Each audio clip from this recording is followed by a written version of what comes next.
A continuación vamos a presentar el video del módulo número 1 del subproyecto Derecho Laboral que se imparte en el programa de formación en Derecho modalidad semipresencial en la Universidad Ezequiel Zamora en Cojedes, Venezuela, correspondiente a las nociones generales del derecho laboral. En este caso el equipo está conformado por 6 integrantes.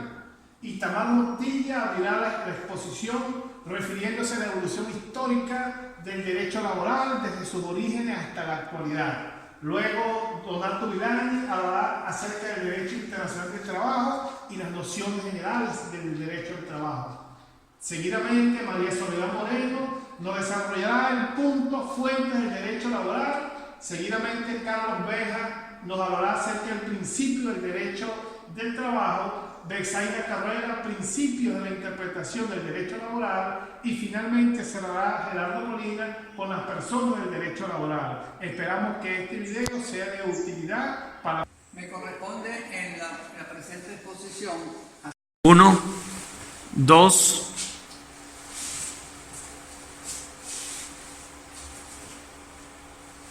3. dele. Me corresponde en la presente exposición hacer un breve resumen de la evolución del derecho laboral en sus diferentes épocas y la historia sobre la evolución del derecho laboral en Venezuela. A continuación, comenzamos con una breve introducción. En primer lugar, tenemos que el derecho del trabajo no es un derecho antiguo, pero el trabajo existe desde que el hombre ocupaba el mundo. Es tan antiguo como el comer. Desde este punto de vista, no hay duda de que el trabajo ha sido una constante en la evolución de la humanidad. Desde este punto de vista se pueden destacar lo que serían las relaciones tanto del trabajo como de la producción a nivel de los diferentes estadios de lo que serían esas épocas. Por tanto, el trabajo en sus diferentes formas y relaciones de producción se pueden observar en estas breves frases. Desde el punto de vista de las épocas, la recolección, la caza, la pesca, la cría y la domesticación de animales, hasta lo que sería ya las épocas modernas, que corresponden ya a los periodos post-neolíticos, etcétera, etcétera. Las diversas formas de organización del trabajo y de la producción individual se fundamentan de manera particular en la forma individual y las formas colectivas a través de las diferentes sociedades de esas épocas. Lo importante destacar acá es que el derecho del trabajo no nace por sí solo, sino nace de otro derecho como es el derecho civil en las diferentes sociedades.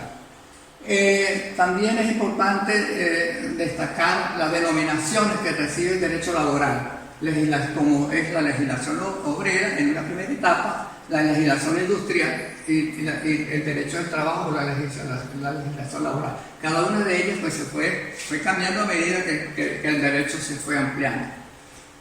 Visto las diferentes etapas, podemos decir que las etapas se refieren a la edad antigua, lo que sería la época feudal, la época moderna, la época contemporánea. Y desde el punto de vista de lo que son las etapas que corresponden a la antigüedad, tenemos que no existe en la historia que se nos muestre cuál ha sido la evolución del trabajo. Lo único que tenemos son las instituciones que quedaron plasmadas y que nosotros las interpretamos de determinadas formas, como es por ejemplo el Código de Hammurabi, en donde se encuentran algunos hechos que refieren a algunas condiciones de las relaciones laborales, como son los precios, que ellos lo denominaban los honorarios, los salarios, la responsabilidad de las profesiones practicadas. Desde el punto de vista de lo que sería el derecho romano, y tomando en cuenta las características de lo que es la sociedad romana, pues también se destacan lo que eran las diferentes manifestaciones desde el punto de vista de las actividades de esa época, que iban desde la agricultura hasta la actividad individual, las actividades de tipo artesanal realizadas por individuos que en general prácticamente eran realizadas por extranjeros. No existiendo el derecho del trabajo en el sentido técnico de la expresión, por lo tanto no era regulado, no había derecho del trabajo. se consideraba que el trabajo no era para las personas, sino para los animales y las cosas. Los esclavos se consideraban cosas, no personas. En una etapa importante también es la etapa del feudalismo, que se impone como un régimen dando lugar al vasallo, quien a cambio de seguridad y protección pagaba con trabajo. Aquí se van a revelar dos aspectos importantes, que son, desde el punto de vista de las relaciones laborales, que son los colonatos y el sistema de trabajo de explotación y servidumbre, donde el señor feudal se imponía desde el punto de vista como dueño y señor del fundo, y el siervo, que era el que prestaba el trabajo hasta su muerte. Posteriormente tenemos que en la Edad Moderna surge un proceso muy importante que yo diría que desde el punto de vista histórico, hablar de derecho del trabajo y hablar de relaciones laborales, hay un antes y un después de lo que sería la revolución industrial. Digo esto porque los cambios que se producen a partir de la revolución industrial se van a producir una cantidad de fenómenos que van a traducirse posteriormente de manera progresiva y lenta a través de las transformaciones de las diferentes legislaciones en todos los países. Este proceso tiene características históricas, económicas, sociológicas y fundamentalmente tecnológicas, y que tuvo mucho impacto tanto en la vida cultural como en la vida social y política de la sociedad, fundamentalmente a partir de la revolución que se genera en el Reino Unido y que luego se extiende a toda Europa a partir del siglo, antes del siglo XVII y posterior al siglo XVIII, y que termina entre los años 1820 y 1840. Hay una serie de consecuencias y efectos que son producto de lo que sería la post-revolución industrial, o sea, de la primera revolución industrial. En primer lugar, la concentración de los trabajadores en un mismo lugar de la fábrica, donde se empieza a manifestar el control de parte del empresariado. Es decir, hay una división, hay una separación entre patronos y asalariados desde el punto de vista de lo que son las relaciones laborales. El surgimiento del proceso de división y especialización del trabajo, la mecanización y el pasaje del trabajo manual al trabajo especializado. Una cuestión muy importante que se produce en el Reino Unido y en toda Europa es el éxodo rural de los artesanos y los campesinos hacia las ciudades en búsqueda de nuevos salarios, pero también a través de nuevas formas de explotación que se produce a través de lo que es la utilización de la mujer y de los niños en lo que sería la relación de producción. La proletarización de la clase obrera, el surgimiento de la clase social denominada burguesía, conjuntamente con otro fenómeno que tiene que ver con un cambio en todos los órdenes desde el punto de vista político y económico. Surgen nuevos conceptos, lo que es el capitalismo versus el socialismo y lo que serían las relaciones desde el punto de vista de lo que es la empresa, la libre empresa, y el control que va a ejercer el Estado a partir de esas épocas de lo que serían las relaciones de producción, y que luego daría paso a lo que sería el liberalismo económico, que posteriormente sería sustituido por las nuevas formas de producción que vienen a resurgir en lo que sería en la época contemporánea, a través del manifiesto comunista y de lo que sería la aparición de la OIT como organismo que regirá pues, las relaciones laborales a nivel mundial.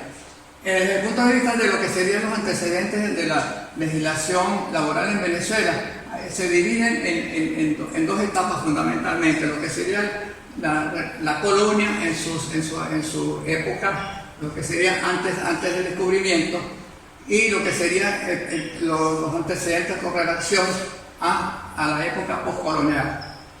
En relación a lo que serían las diferentes leyes o las diferentes formas de cómo la legislación se ha hecho en Venezuela, tenemos que ver que a partir del año 1928 es cuando se genera la primera ley del trabajo. Esta primera ley, por supuesto, cuando con el general Gómez, esa ley prácticamente no tuvo ninguna vigencia y solamente hizo una especie de apreciación sobre lo que había las recomendaciones de la OIT. Luego la Ley del Trabajo de 1936, donde sí se recogen verdaderos aspectos sustanciales de lo que sería una ley de trabajo y donde se establecen normas desde el punto de vista del derecho a la huelga, que hasta ese momento no se habían considerado. Esa ley fue dada en ese momento cuando, en la época en el periodo de transición del general Medina. Luego viene lo que sería la ley orgánica. Esa ley va a regir prácticamente casi hasta el año 1985, cuando luego se introduce un nuevo proyecto de trabajo que es la Ley Orgánica del Trabajo, que es aprobada en 1990. Luego surge lo que se llama la Ley de Reforma de la Ley Orgánica del Trabajo en 1997, y por último lo que fue la Ley Orgánica Procesal del Trabajo en el 2002. Y por último lo que es actualmente la Ley Orgánica del Trabajo, Ley de los Trabajadores y Trabajadoras. Esta ley lógicamente surge como consecuencia de la aprobación de la Constitución Bolivariana de Venezuela, donde se unifican toda esa serie de aspectos que estaban por separado en los diferentes estudios, y se recopilan desde el punto de vista genérico y tomando en consideración los deberes y las obligaciones del Estado con sus trabajadores y la sociedad venezolana. Ahora continúo con el tema concepto de derecho internacional del trabajo. Derecho internacional del trabajo es la rama del derecho que se ocupa de la regulación internacional del trabajo. El derecho del trabajo es el conjunto de preceptos, normas y leyes de orden público regulador de las relaciones jurídicas que tiene por causa el trabajo, por cuenta y bajo dependencia ajenas, con el objeto de garantizar el pleno desarrollo de la persona humana. Son reglas adoptadas por países para regir de modo más uniforme las relaciones jurídicas laborales de cada uno de ellos. El concepto. El derecho del trabajo es el conjunto de normas positivas referentes a las relaciones entre el capital y la mano de obra, entre empresarios y trabajadores, intelectuales, técnicos de dirección, fiscalización, etcétera, etcétera, en sus aspectos legales, contractuales y consuetudinarios de los dos elementos básicos de la economía. ¿Cuáles son las bases constitucionales? Tenemos el artículo 87 que dice que toda persona tiene derecho al trabajo y el deber de trabajar. El Estado debe garantizar la adopción de las medidas necesarias a los fines de que toda persona pueda obtener ocupación productiva, que le proporcione una existencia digna y decorosa y le garantiza el pleno ejercicio de este derecho. Es fin del Estado fomentar el empleo, entre otras cosas que dice este artículo. Todo patrono o patrona garantizará a sus trabajadores y trabajadoras condiciones de seguridad, higiene y ambiente de trabajo adecuado. Mientras el artículo 88 dice el Estado garantizará la igualdad y equidad de hombres y mujeres en el ejercicio del derecho al trabajo. Seguimos. ¿Qué es la OIT, Organización Internacional del Trabajo? La OIT es un organismo de la ONU que tiene por objetivo la promoción de la justicia social y el reconocimiento de las normas fundamentales del trabajo, la creación de oportunidades de empleo y la mejora de las condiciones laborales del mundo. Fue fundada en el 1919 y es la única superviviente del Tratado de Versalles, que estableció la Sociedad de Naciones, extinta la Sociedad de Naciones. Se convirtió en el primer organismo especializado de la ONU en 1946. ¿Cuál es su estructura? La OIT cuenta con una estructura tripartita, única en el sistema de Naciones Unidas. La estructura tripartita se refiere a la Conferencia Internacional del Trabajo, el Consejo de Administración y la Oficina. En este esquema podemos ver que hay tres elementos básicos: el gobierno, los empleadores y los trabajadores. Mecanismo del trabajo: el establecimiento y supervisión de la norma internacional del trabajo, la prestación de asistencia técnica y la búsqueda y difusión de información. Ámbito de actividad: se encuentra la promoción y el respeto de los principios laborales, la erradicación del trabajo infantil, el cumplimiento de los convenios internacionales, las migraciones laborales y la dimensión social de la globalización, y el programa de trabajo decente y digno para todos los seres humanos. Son fines muy loables. Convenios y recomendaciones aprobados en el seno de la OIT. Acuerdo de cooperación laboral de América del Norte, el convenio 58 por el que se fija la edad mínima de admisión de los niños al trabajo marítimo. Convenio 100 relativo a la igualdad de remuneración entre la mano de obra masculina y la mano de obra femenina por un trabajo de igual valor. Este punto aún está lejos de convertirse en una realidad. Y convenio 105 relativo a la abolición del trabajo forzoso. ¿Derecho del trabajo es de orden público o es de orden privado? Depende cómo se mide. Unos opinan que para saber si la norma es de derecho público hay que analizar la relación jurídica existente. Será pública si la norma que lo rige es de carácter público. Otros, mientras tanto, dicen que su naturaleza se refiere a los sujetos intervinientes en esta relación, determinando que si los sujetos antedichos son de derecho privado, la relación es de derecho privado y viceversa. El derecho de trabajo, por su naturaleza, es un híbrido, ya que está integrado por normas de derecho público y por normas de derecho privado. ¿Cuáles son sus características? Fíjense, es autónomo, porque tiene su propia norma, es independiente. Segundo, es dinámico, regula las relaciones jurídicas laborales. Es de gran fuerza expansiva. ¿Qué significa eso? Nació protegiendo a los obreros y luego a los empleados. Es eminentemente clasista. Es imperativo y por lo tanto no puede renunciarse ni relajarse con convenios particulares. Y es de concreto y actual. ¿Por qué? Porque la normativa está adaptada a la necesidad del país, teniendo en cuenta la diversidad de sexo, los regímenes especiales del trabajo, como por ejemplo el trabajo de menor. Entre los principios importantes de esto son los siguientes: principio protector, principio de continuidad de la relación, principio de primacía de la realidad, principio de razonabilidad, el principio de irrenunciabilidad de los derechos laborales, principio de libertad sindical, principio de igualdad de trato, principio de no discriminación y principio de buena fe. Hablemos un poco de trabajo como hecho social. En el artículo 89, el trabajo es un hecho social y gozará de la protección del Estado.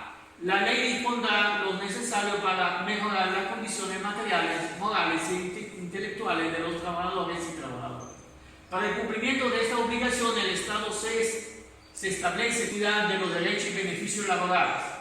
En las relaciones laborales prevalece la realidad sobre las formas o apariencias, y los derechos laborales son irrenunciables.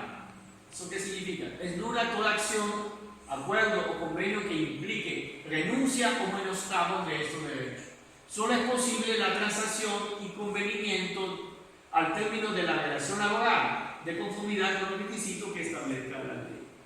Y el tercero, cuando hubiera duda acerca de la aplicación o concurrencia de varias normas o de la interpretación de una determinada norma, se aplicará la más favorable al trabajador o trabajadora. La norma adoptada se aplicará en su integridad. Y toda medida o acto del patrono contrario a esta Constitución es nulo y no genera efecto alguno. Se prohíbe todo tipo de discriminación por razones políticas, edad, raza, sexo, credo o por cualquier otra condición. Interesante. Se prohíbe el trabajo de adolescentes en labores que pueden afectar su desarrollo integral. El Estado los protegerá contra cualquier explotación económica y social. Gracias. Buenos días. En cuanto a la fuente del derecho laboral. El derecho laboral en Venezuela nace desde la Constitución como un derecho de todas las personas, de todos los ciudadanos de este país.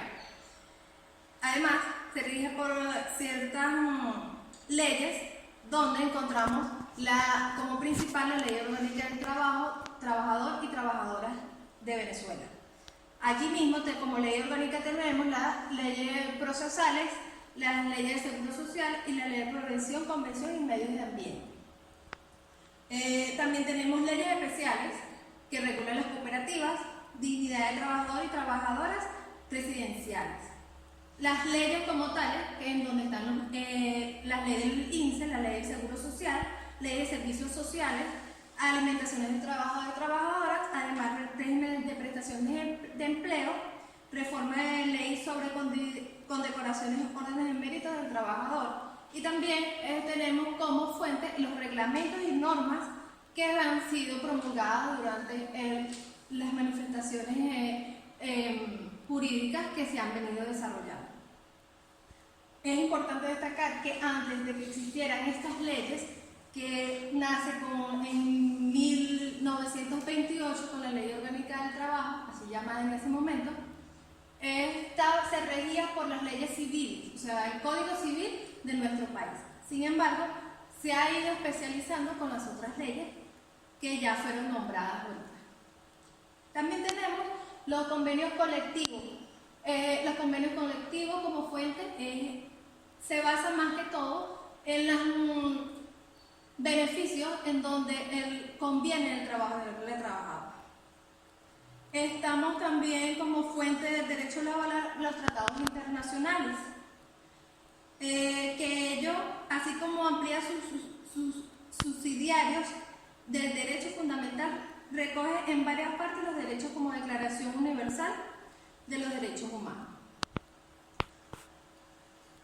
En las fuentes no vinculantes tenemos la justicia, la doctrina y los principios generales del derecho. Aquí tenemos las bases constitucionales. Está el artículo 84. El trabajo como derecho. También tenemos el artículo 87 que recoge el derecho como trabajo, recoge también el 88 la igualdad de género y el 89 que es de las condiciones ambientales internas del trabajo. Para compararlas en la Constitución de 1961 y 1999 tenemos que en el 84 estaba el derecho del trabajo como tal. Y en la actual está en el 89, como acabo de decir, en la 87. En 1961, el artículo 85 protege la especial. Y esa misma está en el artículo 88 de la igualdad y seguridad de los hombres y mujeres y de seguridad nacional. Artículo 86. La jornada diaria es de 8 horas, la jornada semanal es de 48 horas. En el artículo 89 baja a 8 horas diarias y semanales 40 horas solamente. El artículo 87, salario justo, lo establece. Y el 91, salario digno. El 88, estabilidad de prestaciones. En el artículo 92, prestaciones sociales, y también el 93, estabilidad laboral. Lo da como más fuerza a lo que se trata en este tema. 3. Saludos. Continuando, en lo referente a el tema tratado, que es el derecho al trabajo, nos encontramos con unos aspectos muy importantes, como son los principios del derecho al trabajo. Estos principios son los que van a regular o van a soportar la legislación en materia laboral a fines de proteger a los individuos en su relación con sus empleadores. Entre estos principios encontramos el artículo 89 de la Constitución de la República Bolivariana de Venezuela, que uno de los principios fundamentales del derecho al trabajo son la intangibilidad y la progresividad. ¿A qué se refiere esto? Específicamente, o generalmente hablando, en cuanto a la intangibilidad, que todos los ciudadanos, todos los individuos tienen el derecho a que sus condiciones laborales sean respetadas, que las mismas no sean atropelladas de manera alguna. En cuanto a la progresividad, que se relaciona un poco en cuanto a la intangibilidad, es que estos derechos laborales que adquieren los individuos en el tiempo deben de ser progresivos, es decir, deben mejorar en el tiempo. De ninguna manera debe permitirse que los beneficios que se hayan generado de la relación laboral entre los distintos patronos, empleadores y sus empleados deben ir en detrimento de la calidad de vida del trabajador. El artículo 89 de la Constitución, en relación con la Ley Orgánica de los Trabajadores y Trabajadoras, lo referente al artículo 89 y al artículo 19 de la Ley Orgánica de los Trabajadores y Trabajadoras, establece la irrenunciabilidad, la igualdad y la no discriminación. ¿A qué se refiere esto? En cuanto a la irrenunciabilidad, quiere decir que ningún trabajador puede de ninguna manera, ni bajo coacción, ni de manera personal, renunciar a los derechos, a sus derechos laborales adquiridos producto de su trabajo, porque eso lo establece la ley. Es una ley superior que busca garantizar a todos los trabajadores y trabajadoras que sus derechos sean respetados. En cuanto a la igualdad, como lo dice la palabra, como lo dice la expresión, se refiere a que todos los individuos deben de, o tienen el derecho de desempeñar su actividad laboral en igualdad de condiciones, sin tomar en consideración sus opiniones políticas, su raza, su credo, su religión o sus opiniones de cualquier índole. La no discriminación, que tiene, por supuesto, está relacionada en cuanto a la igualdad, es un poco, explicando un poco más lo que acabo de decir, que ningún individuo, ningún trabajador, bajo ninguna circunstancia o condición debe de ser discriminado. Consecuentemente, en el artículo 61 de la Ley Orgánica del Trabajo establece la continuidad del trabajo. Quiere decir que cualquier persona en su relación laboral con su patrono tiene el derecho de que esta relación laboral se mantenga en el tiempo, salvo situaciones de otra naturaleza que estén contempladas en la misma ley. En el artículo 1 de la Ley Orgánica del Trabajo se habla de la justicia social, que viene a ser ya, como quien dice, es donde se viene a traducir todos los otros principios que preceden para que, en cuanto hay progresividad, en cuanto hay igualdad, en cuanto no hay discriminación y en cuanto hay continuidad en la relación laboral, debe de garantizarse finalmente una justicia social que se va a traducir al final en mejores condiciones laborales y de vida de los trabajadores, que debe ser el fin último de las relaciones laborales entre los empleados y sus empleadores. Tenemos por acá, en cuanto al principio del trabajo, tenemos un aspecto que es importante tocarlo, ya para finalizar, que es la libertad del trabajo. Cuando se habla de la libertad del trabajo se dice que tiene dos sentidos, un sentido positivo y uno negativo. En el sentido positivo se refiere específicamente a la facultad que tiene cada persona de dedicarse al ejercicio de cualquier actividad lícita, siempre que se respeten los derechos de los demás, y esto está referenciado en el artículo 31 de la Ley Orgánica de los Trabajadores y Trabajadoras.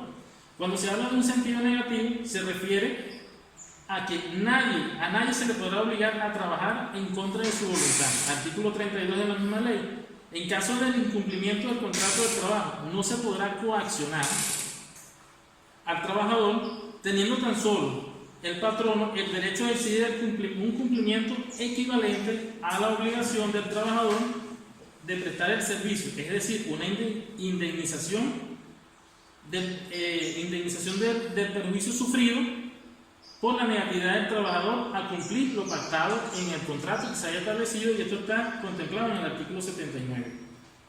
Tenemos otros aspectos fundamentales también en cuanto al derecho al trabajo, como lo son el trabajo como un derecho. Entre este aspecto del trabajo como derecho debe contemplarse la prohibición de la no discriminación, y un artículo muy interesante que nos habla acerca del porcentaje de trabajadores que deben de emplearse en Venezuela y sus posibles excepciones.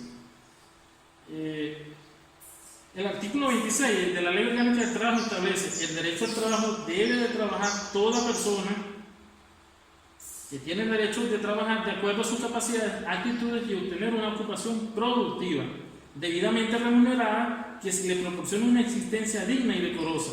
Las personas con discapacidades tienen igualdad de derechos y deber de conformidad con lo establecido en la ley que rige la materia de trabajo, por supuesto. El artículo 21 de esta ley, ya para finalizar, nos habla del principio de no discriminación del trabajo, que es más o menos lo que ya hemos tocado al principio. Y en cuanto al porcentaje la referencia que hacía hace un momento en cuanto al porcentaje de los trabajadores que establece la ley en Venezuela, nos habla en el artículo 27 que el porcentaje del personal venezolano deberá ser el 90% o más de los trabajadores y de las trabajadoras al servicio de un patrono o de una patrona que ocupen un mínimo de 10. Deben de ser venezolanos o venezolanas. Asimismo, las remuneraciones del personal extranjero no excederán más allá del 20% total de las remuneraciones pagadas al resto de los trabajadores y las trabajadoras. Se requerirá la nacionalidad venezolana para ejercer ciertas responsabilidades, tales como jefe de relaciones industriales, personal, capitanes de buques, aeronaves, capataces, quienes ejercerán funciones análogas sin que esto pueda considerarse una discriminación. Esto es más o menos lo que busca nuestra ley de trabajo para garantizar, como ya lo dije hace un momento, la estabilidad laboral a los connacionales, sin discriminación de los empleados que sean de nacionalidades extranjeras. Es el trabajo de lo que me correspondía hablar. Muchas gracias. Bueno, continuando con la exposición, me refiero a los principios de interpretación. Basado en lo que refleja Rafael Ortiz 2004, los principios de interpretación no son más que las reglas de valoración que se deduce del ordenamiento jurídico del objeto laboral y que sirven de fundamento de interpretación y aplicación a las normas procesales, en atención a un criterio axiológico primario como es la realización de la justicia. De ahí hacemos referencia a los siguientes principios. Ellos se caracterizan por proteger al más débil. Eso es con relación al principio del indubio pro operatorio. Se caracteriza por, como ya lo dije, de proteger al más débil. En un caso de duda, siempre va a estar protegido a la persona que esté a favor del deudor. También se trata de una investigación documental la mayoría de las veces. Además de ese, es importante destacar que en el principio del indubio el juez debe tener plena convicción del problema que está tratando. Asimismo, debe tener una visión justa al momento de valorar una prueba. De igual manera, hacemos referencia al razonamiento lógico que debe tener el juez y las circunstancias, aplicando la lógica inductiva, además de la intuición en la apreciación de la prueba. También podemos hacer referencia al principio de las normas más favorables. Ellas se dividen en dos. Tenemos lo que se plantea, donde se plantea la duda razonable en la aplicación de una o más de las normas, de la cual será empleada la más favorable al trabajador. De igual manera, hace referencia, dependiendo del caso, si agita una norma integral, considerando todos los detalles de la situación presentada o del caso presentado.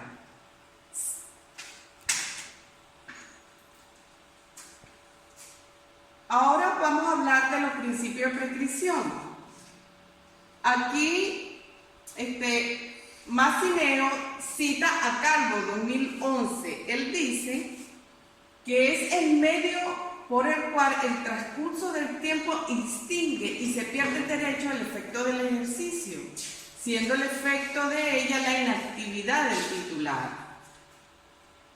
Acá hacemos referencia a las prescripciones en las acciones provenientes de accidentes o enfermedades del trabajador. Es el lapso del cual se prescribe a los 2 años aplicando la Ley Orgánica del Trabajo. Se comienza a partir de la finalización del término de la realización del trabajo o la fecha de certificación de la información de la terminación laboral. También hacemos referencia a la prescripción de las utilidades.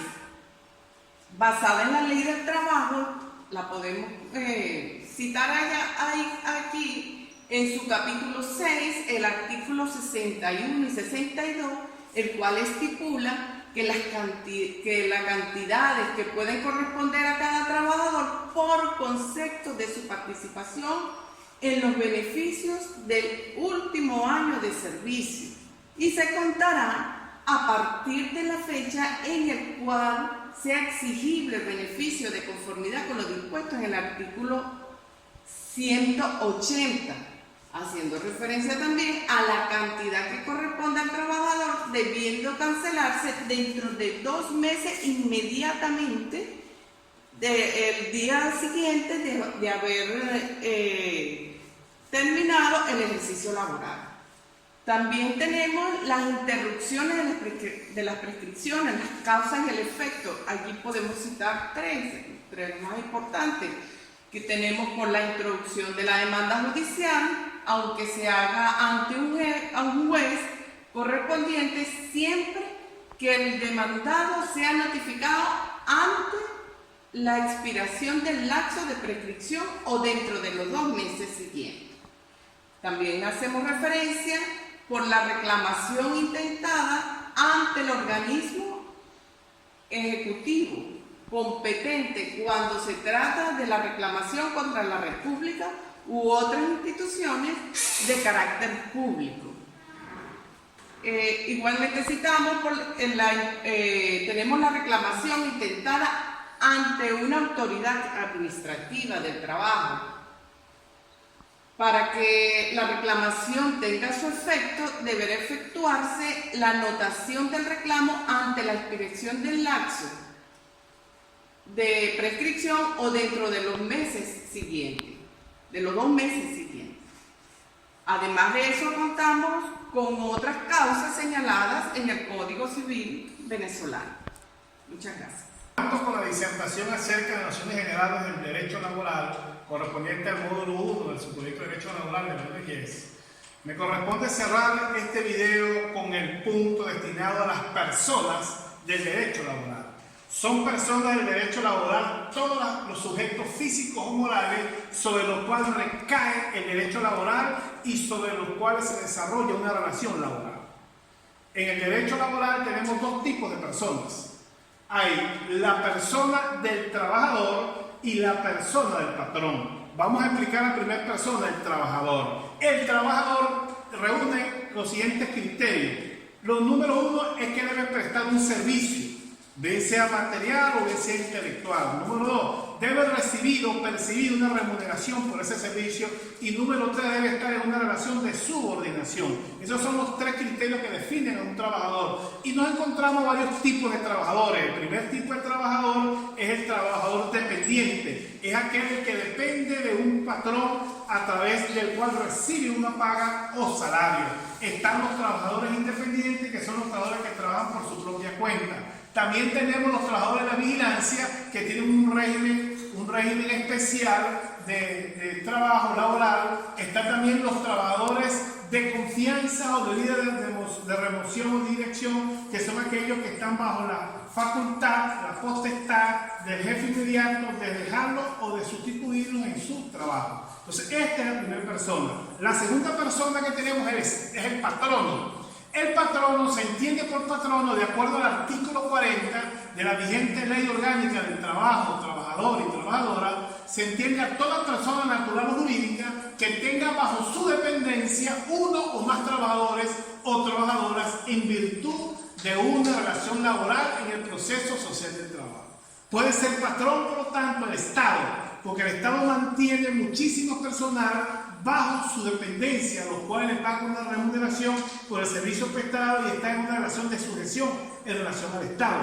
También puede ser patrón una empresa, el propietario de una empresa, el propietario de una finca, todo el propietario de una unidad de producción, bien sea de industria, bien sea de comercio, bien sea de agricultura, de servicio, que tenga una empresa y que tenga bajo su responsabilidad uno o más trabajadores. Ese es el patrón. Patrón es el que mantiene bajo una relación de dependencia a uno o más trabajadores. Con eso cerramos la exposición. Muchas gracias y que éxitos.